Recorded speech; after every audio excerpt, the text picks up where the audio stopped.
Obrigado por você ter vindo. Você é muito especial. Você faz parte da família. Amém? Olha para quem está ao seu lado, diga: bom dia, meu irmão, minha irmã. Eita, povo lindo, maravilhoso. Glória a Deus.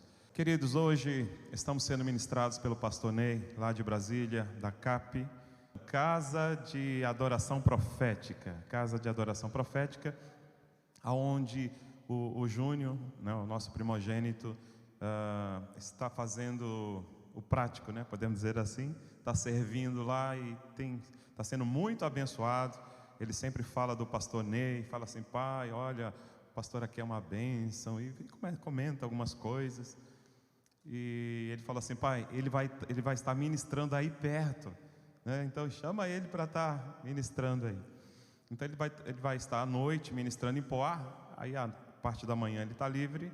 Ele está sendo essa bênção aqui nas nossas vidas, em nome de Jesus. Pastor, pode subir. Vamos aplaudir ao Senhor pela vida dele.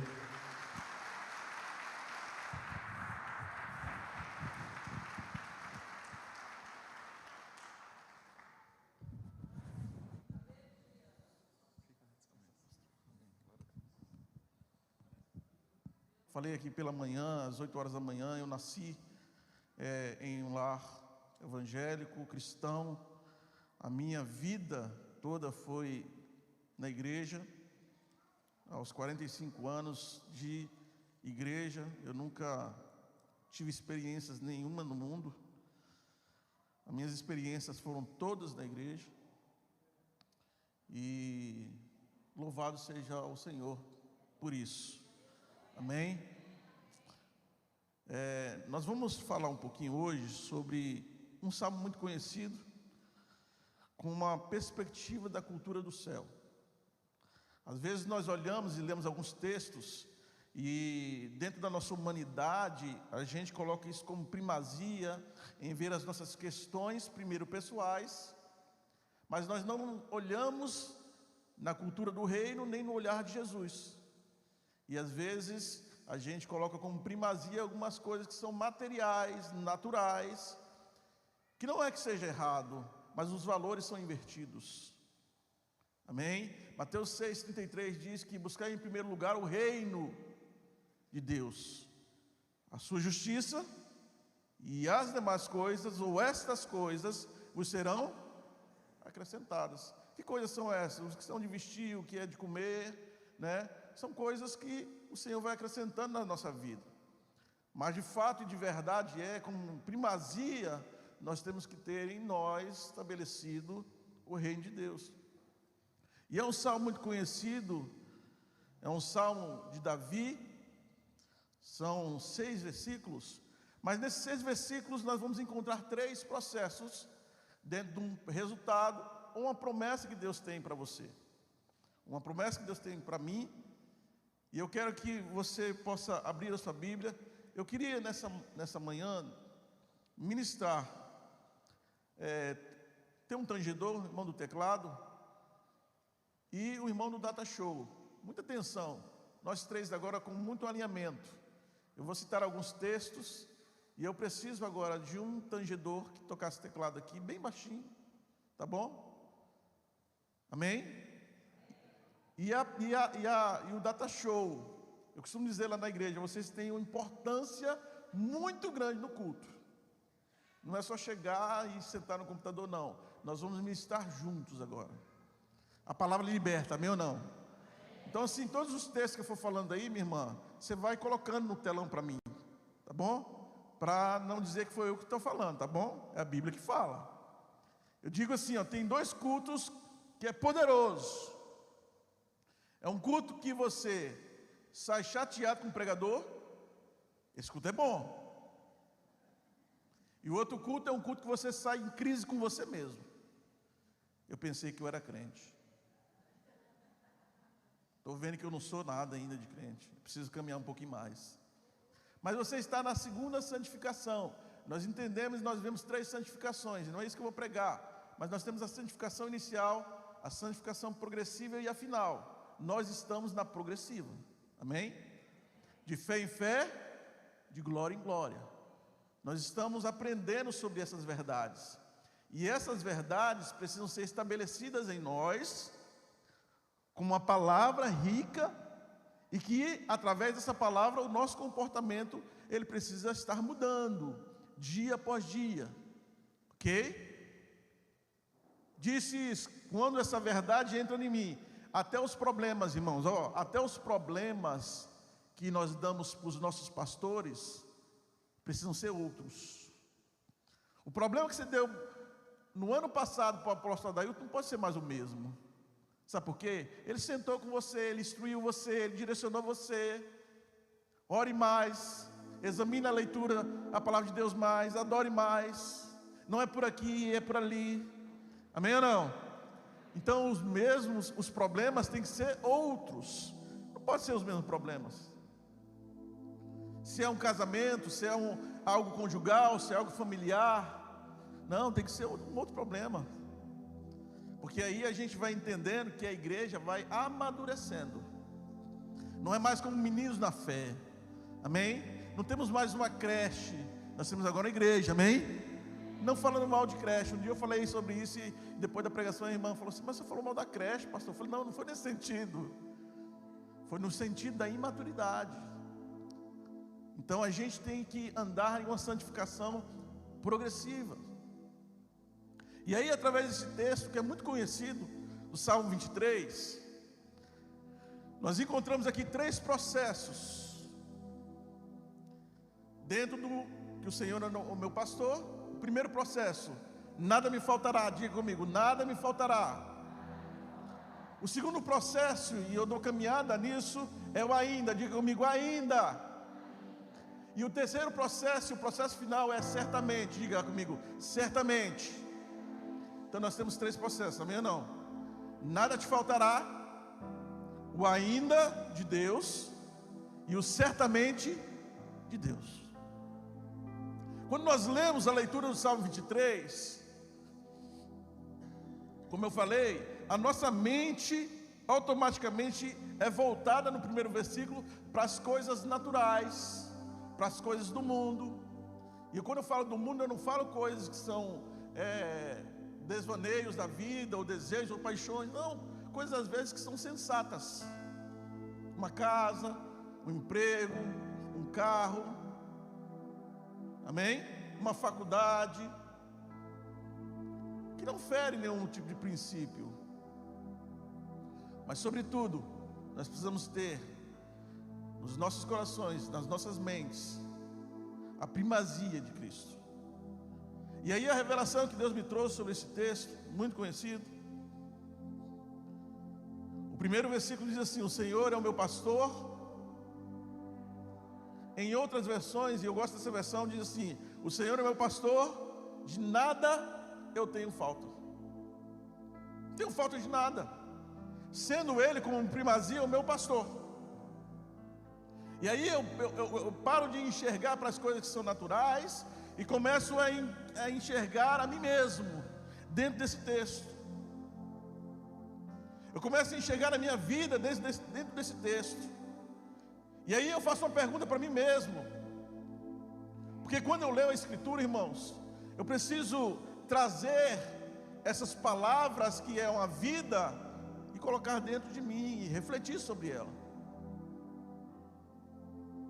E aí a pergunta que eu faço no primeiro versículo: o que de fato não pode nos faltar, se Ele, Cristo, é o nosso Senhor? O que não pode nos faltar, se Ele, Cristo, é o nosso Senhor, é a paz. O que não nos pode faltar, se Cristo realmente é o nosso Senhor, é o nosso pastor, é a nossa segurança nele. O que de fato, o que não pode faltar, sendo Ele como primazia, o meu Senhor e meu Salvador, é a justiça dele. O que de fato não pode faltar, dentro daquilo que Ele é como primazia, a minha vida, a minha pedra angular, é as 7 colunas do caráter de Jesus. E aí eu quero poder colocar para você, se você não sabe, eu quero que você tome nota disso. Quais são as 7 colunas do caráter de Jesus? Santidade, verdade, bondade, integridade, fidelidade, serviço. Amém? Eu falei quantas? Falta uma. Então vamos lá. Santidade, verdade, bondade, justiça, integridade, fidelidade e serviço. Ok?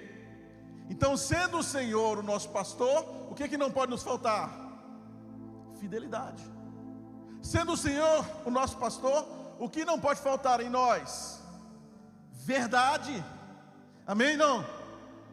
O que não pode nos faltar, sendo Ele o nosso pastor? Integridade. Porque a Bíblia, irmãos, ela precisa ser lida e ser praticada.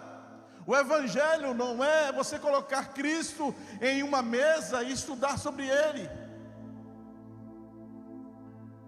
O Evangelho precisa ser praticado. Não é somente o estudo de Jesus, não é somente o estudo sobre Deus, não é uma anatomia sobre Ele, mas é uma vivência desse Evangelho, é uma vida prática, amém ou não? Então tudo aquilo que a Bíblia me orienta, a Ele como meu pastor, eu poder praticar à luz da Bíblia, Ele sendo meu pastor, eu preciso ser íntegro. Você está entendendo? Ele sendo meu pastor, eu preciso ser verdadeiro. Amém ou não? Ele sendo meu pastor, eu preciso ser fiel. E a fidelidade com Deus, a fidelidade com o cônjuge, a fidelidade com o irmão. Amém? Ele sendo meu Senhor, eu preciso amar. Preciso amar. Ele sendo meu Senhor, eu preciso perdoar o outro. Sabe o que é o nosso problema maior? É o argumento, é a justificativa. Ei, preste atenção. Todas as vezes que nós justificamos, nós culpamos alguém. Justificou, vai culpar alguém. Desde o Éden é assim, irmão. Quando Jesus, quando a Trindade, quando Deus, quando o Espírito Santo veio participar do culto com Adão, você sabia que naquele dia Adão faltou o culto? Vira para o seu irmão e fala assim, ó, por isso que não falte o culto. Fala para ele, não falte o culto. Aquele dia Deus veio cultuar com Adão. Adão faltou o culto. O Wi-Fi de Deus e Adão havia se rompido. É o nosso pecado. É os nossos devaneios, os nossos desejos e as paixões do mundo. Então, quando essa ligação é rompida, Deus sente falta de você. E aí, quando Deus veio para o culto, para cultuar com Adão, e eu acredito isso, irmãos, na plataforma do plano A de Deus, porque Deus não tem plano B, amém ou não? Na plataforma do plano A de Deus, havia arrependimento. A palavra que Deus queria ouvir sobre a vida de Adão naquele dia era a mesma que depois Davi pôde falar: Senhor, eu pequei contra ti, e somente contra ti eu pequei. Mas ali o próprio Deus, ele venha dentro da onisciência de Deus. Ele sabia onde estava Adão, amém ou não? Ele é onisciente, ele é onipresente, ele é onipotente. Então ele sabia onde estava Adão. E ele perguntou: Adão, onde você está? Quem sabe nos devaneios da nossa vida ele pergunta: Paulo, onde você está? Adriana, onde você está? Roberto, onde você está? Sidney, aonde você está? E aí a palavra de Deus diz que Adão se escondeu. Adão tinha pecado contra o Senhor. E aí Adão, para justificar, ele culpa alguém. Comeste do fruto, pecado entrou, a desobediência através do pecado de Adão entrou, e ali o próprio Adão culpa. A gente acha que foi Eva, não foi? Mas ele culpa o Senhor.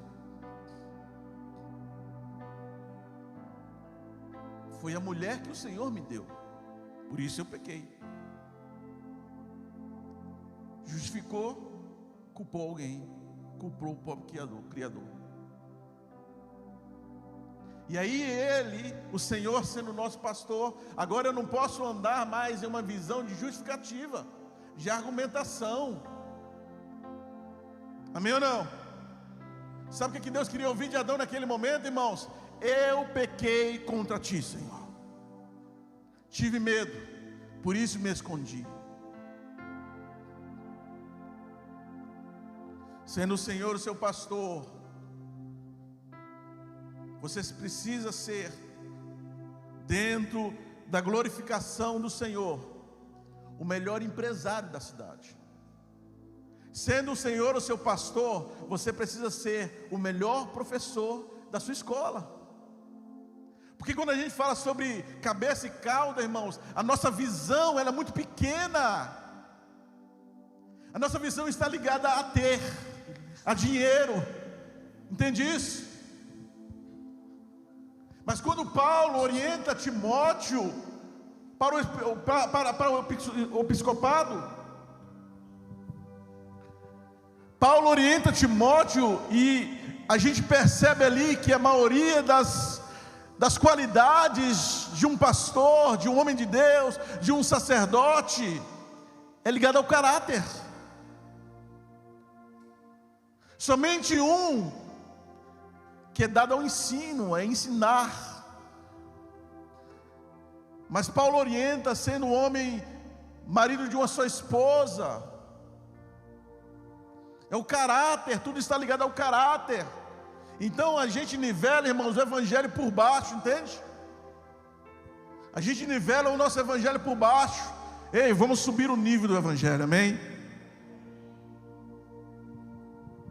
A gente nivela o evangelho por baixo, e aí a gente tenta se esconder em algumas questões que às vezes está até na Bíblia, ou na verdade está na Bíblia. E aí, lembra de Adão justificando, e aí a gente tenta justificar o nosso pecado. E aí a gente usa a Bíblia também, né?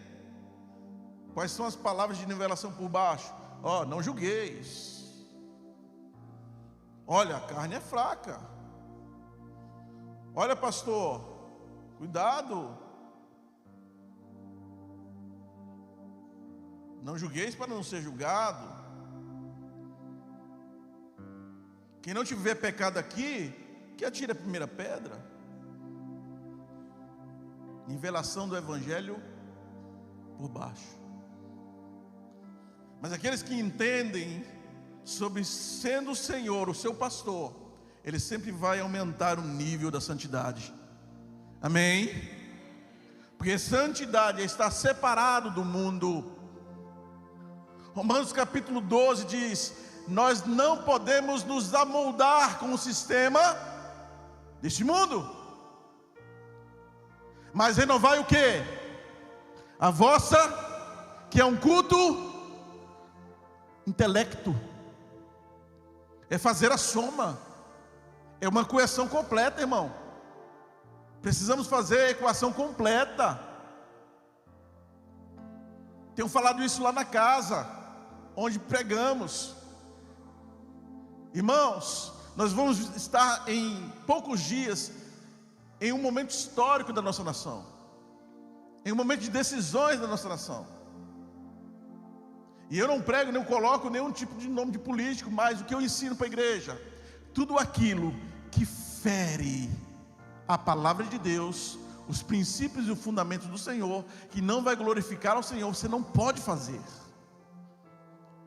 Seja você recebendo um cargo de um gabinete, um salário um pouco mais alto, você é desempregado, agora vai ter empregado. Mas se um deputado, alguém fere os princípios da palavra do Senhor, você não pode negociar. Amém ou não? Eu sei que essas mensagens às vezes fazem a gente refletir, não é?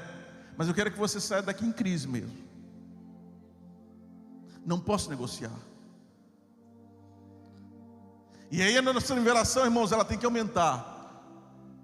Todas as vezes que as pessoas chegam para você, você confronta através do Evangelho, e vem esse tipo de conversa: ó, não julgueis, ó, não aponte, ó, não lance a primeira pedra. Mas aí o Evangelho, que eu entendo como sendo o Senhor o meu pastor, o meu exemplo maior, é esse, irmão. 1 Pedro capítulo 1, versículo 15 e 16: sede santos, porque eu sou santo. O Evangelho que nos nivela por cima, não por baixo, está em 1 Coríntios capítulo 11, versículo 1: sede meus imitadores, assim como eu sou de Cristo. Amém? Eu tenho um modelo, o modelo é Cristo, irmão. Não é porque eu sou bom, é porque eu tenho um modelo, e eu tenho um modelo a ser seguido, amém? Então a nivelação por cima é sede meus imitadores. A nivelação por cima é Romanos 12, versículo 2: não vos amoldeis com o sistema desse mundo. A nivelação por cima é vai e não. É porque a gente só pega o texto que nos favorece. Porque o próprio Cristo, quando falou, porque foi palavras dele: ó, quem tem aqui pecado, atire. E a gente, para justificar o nosso pecado, a gente pega as palavras de Jesus. Mas, como diz o próprio Cristo, também está escrito: vai e não peques mais. Amém? Mas também está escrito, porque se o próprio Cristo disse que a carne é fraca, mas também está escrito: o Espírito é forte, o Espírito está pronto. Vira para o teu irmão, fala assim: começa a nivelar as coisas de Deus por cima. Não, mas fala como profeta, fala assim: começa a nivelar as coisas de Deus por cima. Fala para ele assim: para de churumelas, para de conversinha. Fala assim: o Evangelho é para cima, é morrer na cruz, irmão. É Gálatas 2:20 na veia. Não é você mais que vive, não sou eu mais que vivo, mas Cristo vive em mim. Aleluia! Ele vive em mim. E a vida que eu vivo agora, eu vivo por meio da fé. É subir o nível, é entender que esse Evangelho, irmãos, ele é verdadeiro. E por isso que existe muitas pessoas aguardando a manifestação dos filhos de Deus. Estamos sem referência de um bom casamento, estamos sem referência de um bom empresário. Seja você, irmãos, o melhor vizinho do seu condomínio, do seu bairro. Para de ser um crente 007. E aí você não precisa se apresentar como cristão, irmão. Sabe o que é que eu amo? É quando eu não me apresento como cristão nem como pastor. E alguns dias e algumas semanas as pessoas convivendo comigo: você é crente? Sou discípulo de Jesus. Bem que eu notei, você é diferente. Aí eu me encho, irmão. Orgulho santo, sabe? Sabe por quê? É a igreja da responsabilidade. Atos capítulo 3, quando Pedro e João estavam indo orar no templo, a Bíblia diz que havia um homem que todos os dias estava na beira da igreja. Um homem paralítico, um homem com necessidades. E ali naquele momento aquele homem parou Pedro. E a palavra de Deus diz, lê em casa, Atos 3, a palavra de Deus diz que Pedro olha fixamente aos olhos daquele homem. Sabe o que Pedro fala? eu não tenho R$1. Eu não tenho nenhum pix para te dar. Mas o que eu tenho, eu te dou. Levanta e anda. Sabe o que está faltando nos dias de hoje, irmão? Profeta sobre essa geração. Homens e mulheres de Deus que possam falar: levanta e anda. Olhando fixamente aos olhos daquele homem. Sabe o que eu entendo isso? É a igreja da responsabilidade. É você bater no peito. Se tem alguém que se venda, se tem alguém que negocia, se tem alguém que, sabe, desmerece o evangelho, opa, eu sou diferente. Amém. Eu sou uma igreja responsável. Tanto é que no próprio capítulo 3 de Atos, uma grande multidão se reúne, porque aquele homem era conhecido na cidade. E aí ele saiu pulando e saltando, porque ele recebeu a cura. E ele foi falando para todo mundo quem estava curando ele. E ali o nome de Pedro ficou famoso. Quem sabe seus 20 mil seguidores no Instagram. Mas sabe o que Pedro fez, irmão? Naquele momento onde viam uma grande multidão olhando para Pedro, sabe o que Pedro falou? Por que vocês estão olhando para mim? Você entende o paradigma? Ué, Pedro, mas lá atrás você falou para ele: olha para mim, fixamente os meus olhos olham para mim. Mas quando tem a multidão você fala: por que estão olhando para mim? Porque aqui atrás é a igreja da responsabilidade. É de você olhar para mim como um cristão, como o Senhor sendo meu pastor. E agora na multidão eu não quero a glória, porque a glória é dele, amém? E aí quando a glória é dele, irmãos, você tem que falar: não olha para mim, olha para ele. Ele é o autor e consumador da nossa fé. A Bíblia diz que milhares de pessoas naquele dia foram salvas. Sabe, foi a mensagem de Pedro. Pedro pregou sobre a cruz. Pedro pregou sobre Jesus. Está lá em Atos. Sabe aquele homem que passou por aqui? Sabe aquele homem que vocês o crucificaram? Aquele homem é o Messias. A palavra de Deus diz que muitas almas foram alcançadas naquela mensagem de Pedro. Pedro poderia ter feito a maior conferência, irmão. Pedro poderia ter tirado a melhor oferta. Mas Pedro, por que olhas para mim? Não sou digno. Aumentou o nível, irmão. Ei, aumente o nível da sua santidade. Aumente o nível da sua integridade. É inteiro, irmão. Integridade vem de inteiro. Tem algum Raimundo aqui? Me perdoa, mas não seja o crente Raimundo. Um pé na igreja, outro no mundo. Seja por inteiro, se lance. Ainda que eu sofra um dano, ainda que eu perca o emprego. Sabe quando eu consegui uma promoção? Eu tinha começado a entrar numa empresa há poucos meses. O chefe falou assim: ó, diga que eu não estou. Eu falei: eu não posso dizer isso. E o meu colega do meu lado, falei: você pode atender o telefone, porque eu não vou dizer isso, eu não posso dizer isso. A coluna do caráter do meu Cristo é verdade, eu não posso mentir, irmão. Irmãos, poucos meses eu fui promovido ao inspetor de base de uma empresa de segurança. Sabe o que esse homem pensou? Se esse cara é fiel ao Deus dele, que não vê, ele vai ser fiel a mim, que ele vê. Então não negocie, não minta, não se venda. Você está entendendo, irmão? Sendo ele o seu. Agora, se ele não é o seu pastor, irmão, de fato, você não entendeu nada do evangelho. Sendo o Senhor seu pastor. Fora isso, nós temos o segundo processo. E esse processo é um pouco dolorido. A Bíblia diz que ainda, e eu sei que existem pessoas aqui como eu também, que temos alguns ainda na nossa vida. Quem sabe o ainda da sua vida é uma enfermidade incurável. Quem sabe o ainda na sua vida é uma vida financeira difícil. Quem sabe o ainda na sua vida é um casamento mal sucedido. Quem sabe o ainda na sua vida é um marido que se foi, é um filho que você se perdeu para as drogas.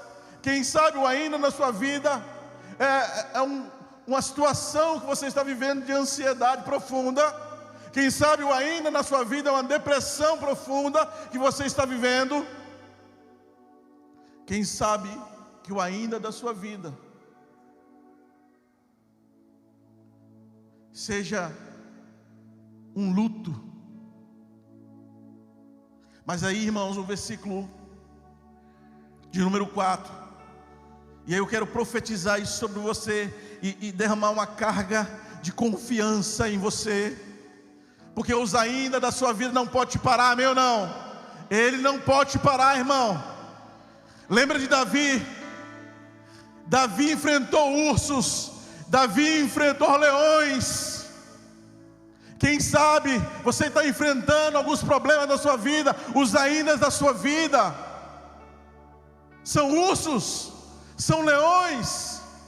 Cada dia é um dia diferente, pastor. Estou na luta, estou na guerra, mas o Cristo, o nosso Senhor, nunca mentiu para você. Ele falou: oh, no mundo você terá aflição, ei, mas tem de bom ânimo.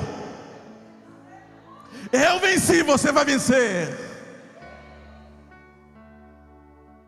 Quem sabe ainda você não passou por gigantes. Eu vou profetizar.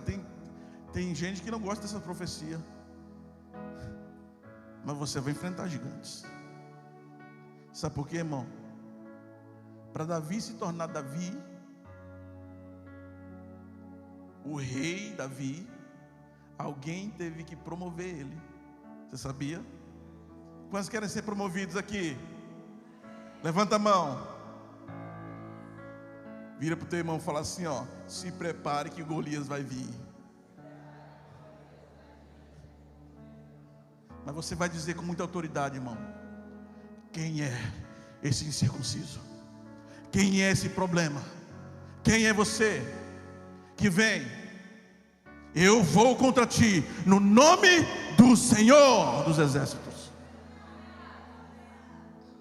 Se levante, mesmo que os ainda da sua vida esteja entristecendo o seu coração, trazendo angústia para o seu coração.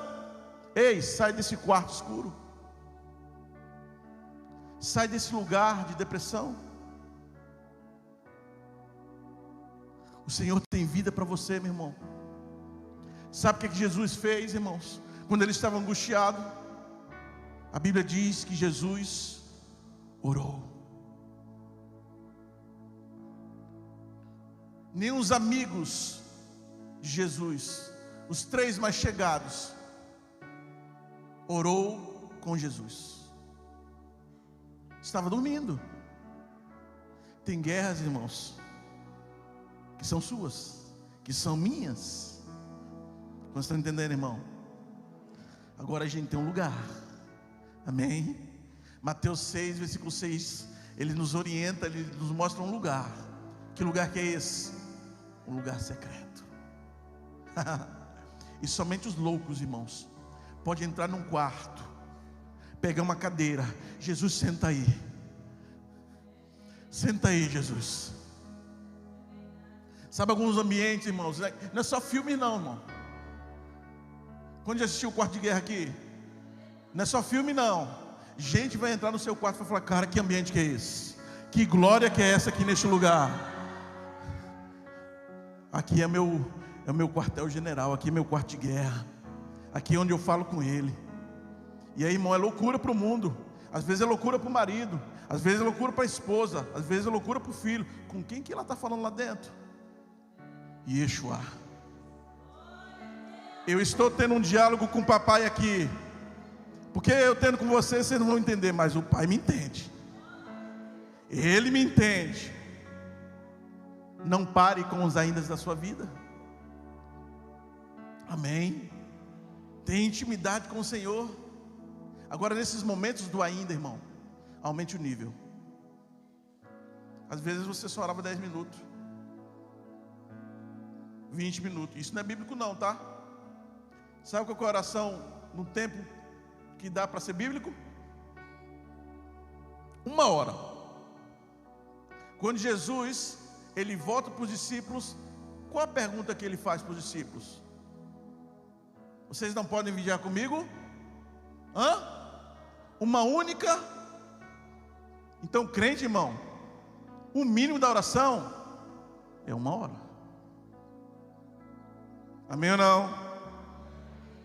Pastor, mas eu não dou conta, pastor. Eu oro 10 minutos, já me dá um sono. Expulsa esse sono aí, irmão. Isso vem de Deus, não. Pastor, eu oro, pastor.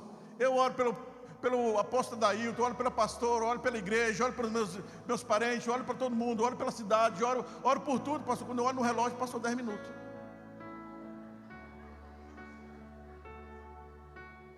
Continue, irmão. Junta lá com a gente. A gente tem turnos de oração de 5 horas da manhã até 10 da manhã. Porque a devocional não é somente a oração em si. Eu oro, eu adoro, a palavra de Deus fala comigo, eu intercedo, eu oro em línguas. Aleluia, amém?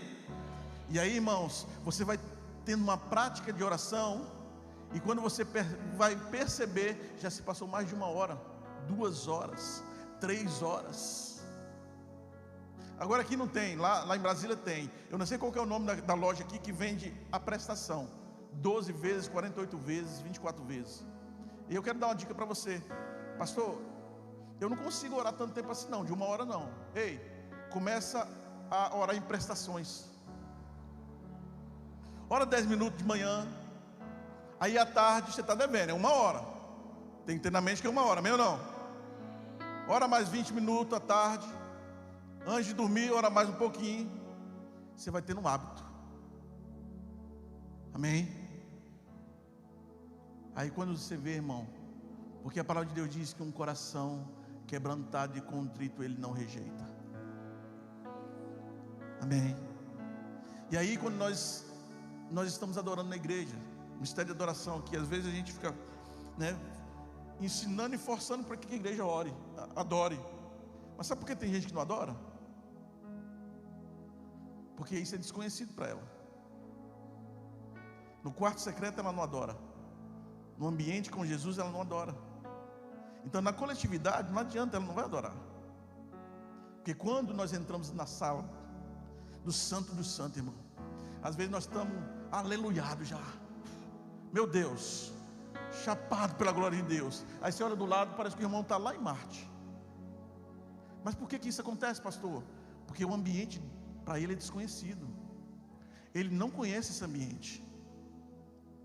Porque o ambiente de quem tem quarto, irmão, é loucura, irmão. Até o cheiro é outro.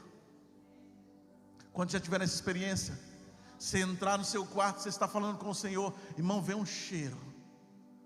Sabe, apóstolo, quando eu estou lá na igreja e parece que o céu rompe, eu falo, opa, o cheiroso chegou.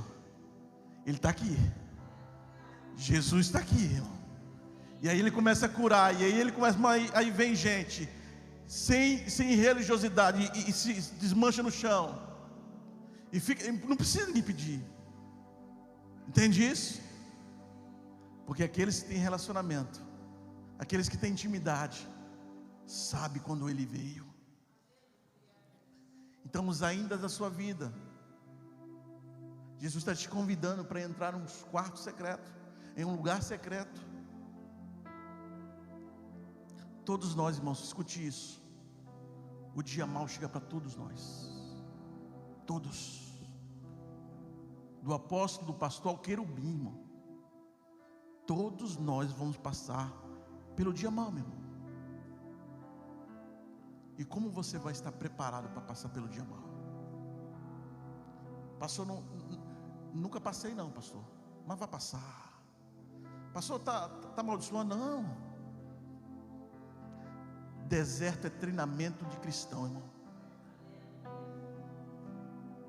Mas eu garanto que você vai sair desse deserto com areia na mão, irmão, para construir a sua casa na rocha.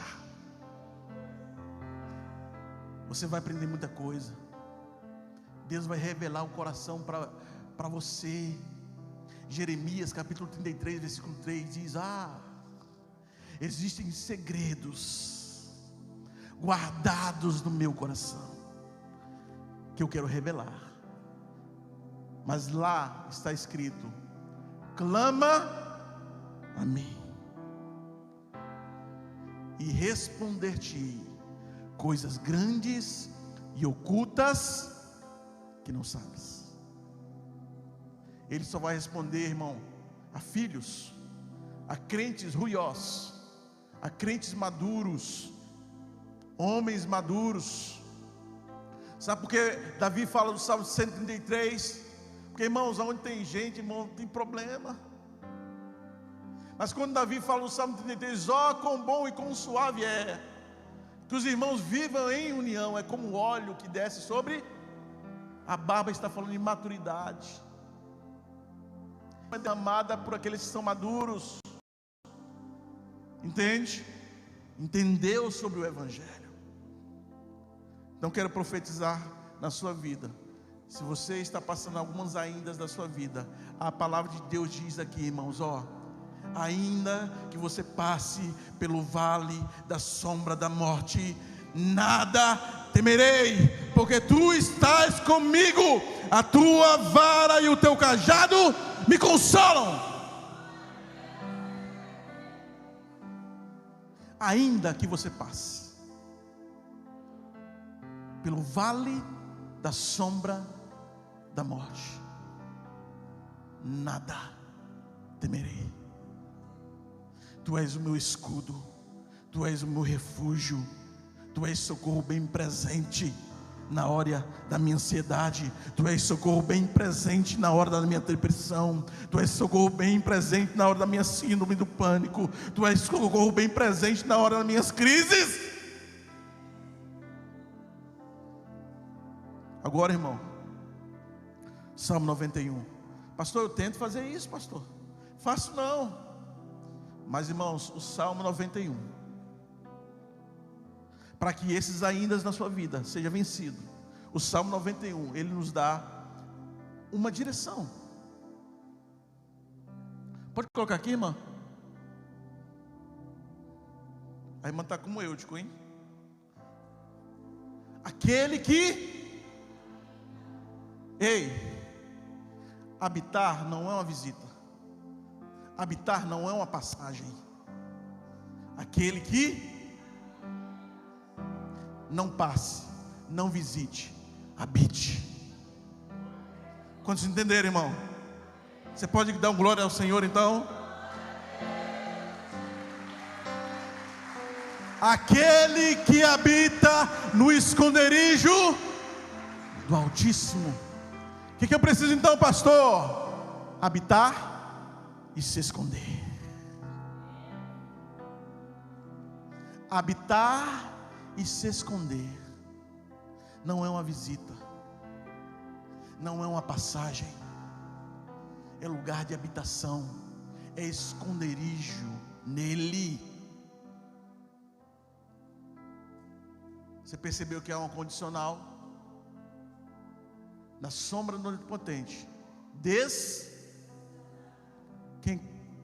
Quem quer descansar aqui na sombra do Onipotente? Debaixo das asas do Senhor.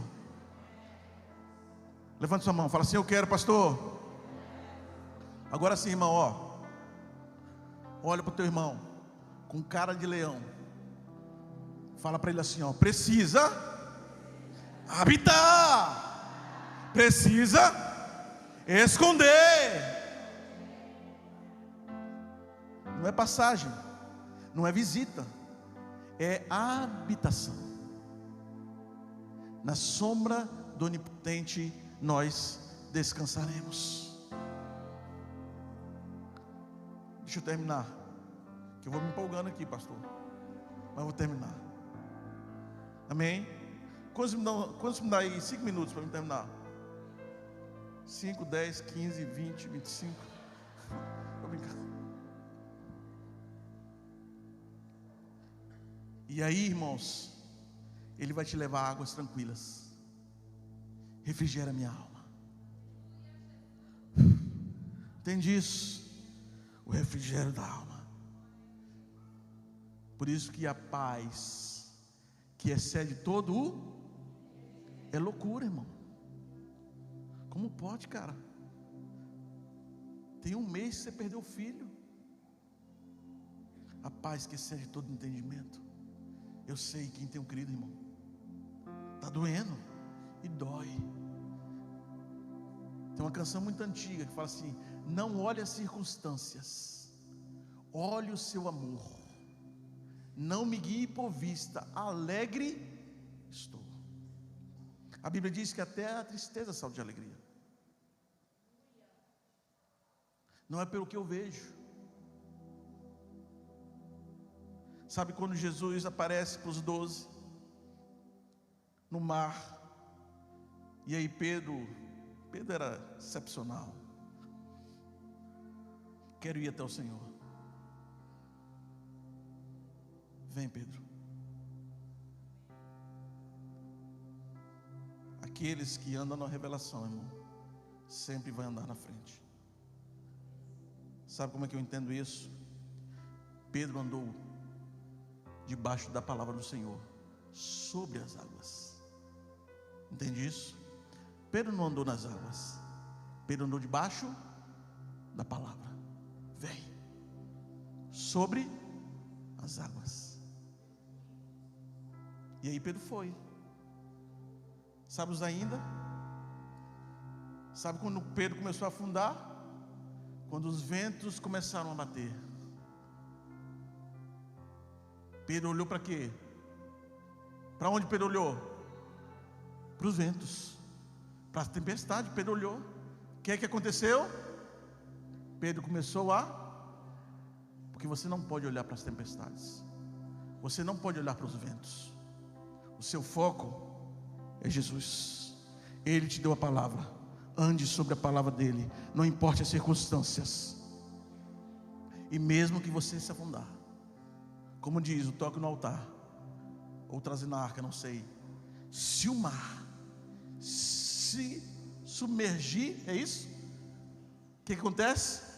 A tua mão me traz à tona para respirar. E aí você vai poder andar novamente sobre. Amém?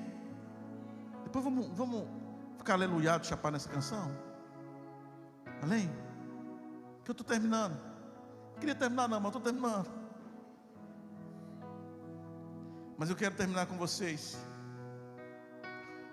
e concluir sobre o certamente de Deus. Tudo que acontece na sua vida e na minha vida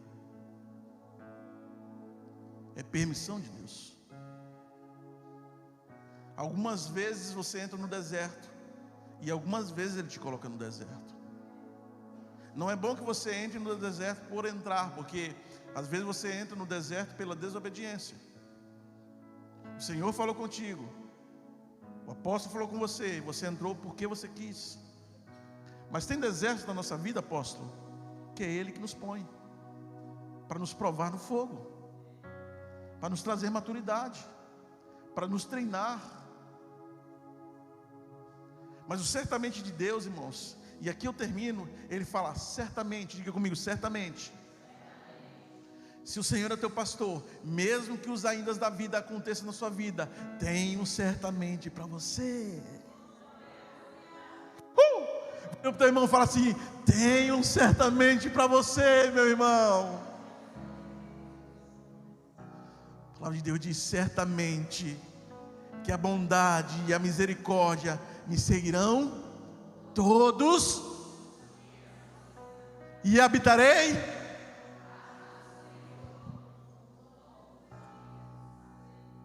Fique em pé. Diga glórias a Deus. Obrigado, Jesus. Amém. Palavra ungida, abençoada. Tenho certeza que você foi grandemente abençoado pelo Senhor. Levante as suas mãos. Shalom, Adonai, Shalom. Vá debaixo do Shalom de Deus. Uma ótima semana. Deus abençoe a todos, em nome de Jesus.